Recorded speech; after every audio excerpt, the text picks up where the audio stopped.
warahmatullahi wabarakatuh. Shalom, Om Swastiastu, Namo Buddhaya, Salam Kebajikan, Rahayu. Yang terhormat kepada Ibu Saling Binimaris STPMM selaku dosen pengampu mata kuliah Manajemen Perubahan.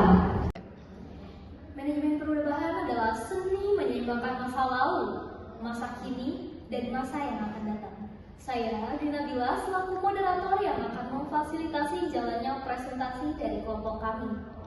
Adapun anggota kelompok kami yaitu yang pertama adalah Saya Sipanurja Kia sebagai pemateri pertama.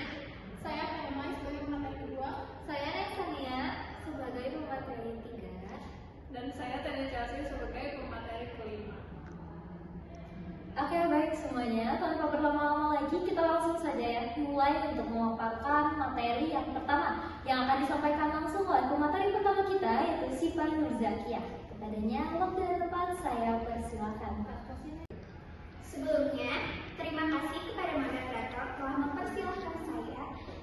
Saya di sini akan memaparkan materi tentang mengapa Gojek termasuk perusahaan inovasi.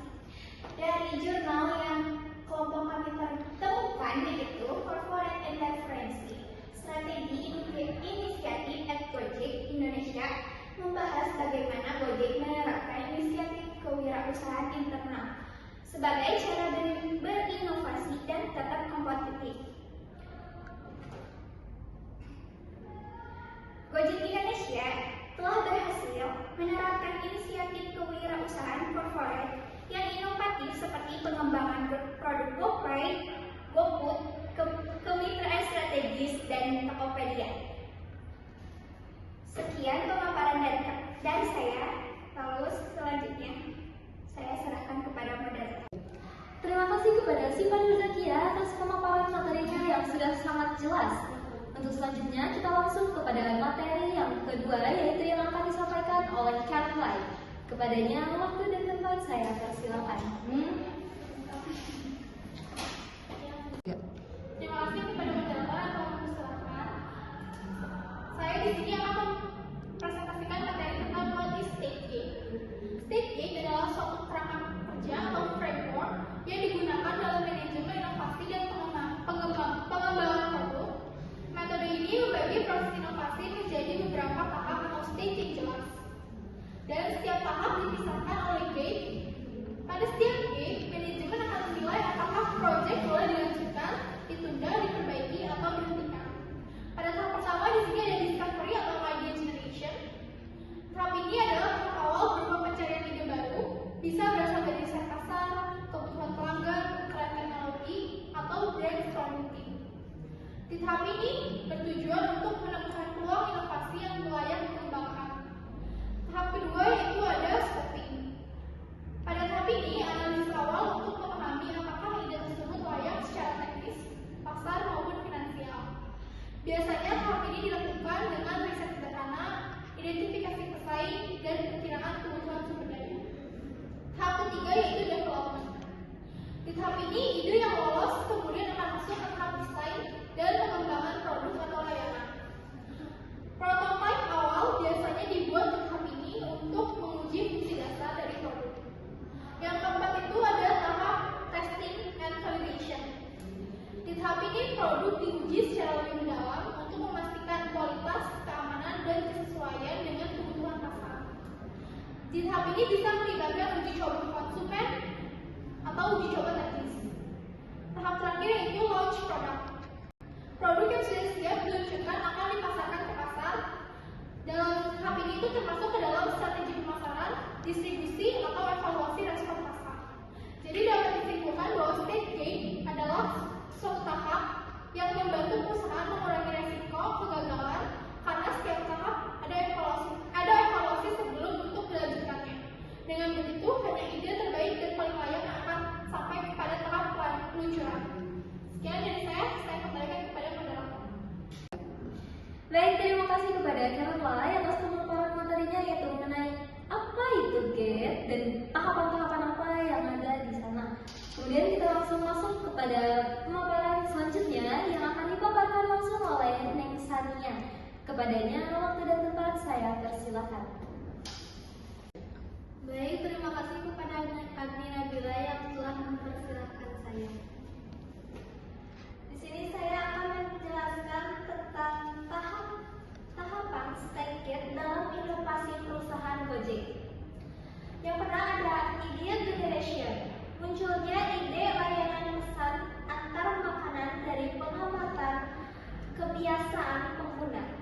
Ide ini dianggap memiliki potensi besar karena menjawab kebutuhan langganan, kebutuhan langsung konsumen. Nah, di sini juga ada scoping dan business case, yaitu tim Gojek melakukan riset mendalam. Mereka menganalisis pasar, kompetitor jika ada, dan potensi keuntungan. Mereka juga mengidentifikasi restoran-restoran potensial yang bisa diajak kerja-sama. Sekian dari saya kembalikan kepada moderator. Terima kasih kepada Deni Sania yang telah memaparkan mengenai tahapan stage gate dalam inovasi perusahaan Gojek. Untuk pemaparan selanjutnya akan disampaikan langsung oleh saya sendiri, yaitu Agni Nabila yang akan meneruskan apa yang telah dipaparkan oleh pemateri sebelumnya. Nah, jadi untuk tahapan stage gate selanjutnya yaitu ada development. Nah, tim IT mengembangkan fitur GoFood di aplikasi Gojek. Nah, sementara itu, tim business development mulai merekrut atau menjalin kerjasama dengan perusahaan atau dengan restoran-restoran. Nah, untuk tim operasionalnya juga merancang sistem logistik dan bagaimana atau sistem pembayaran yang akan dilakukan di GoFood tersebut.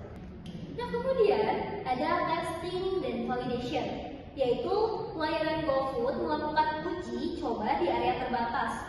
Misalnya di beberapa wilayah di Jakarta. Nah, mereka menguji sistem aplikasi, kecepatan pengantaran, dan juga umpan balik dari pengguna. Uji coba ini sangat penting untuk menemukan dan memperbaiki bug atau masalah lain sebelum melakukan peluncuran massal.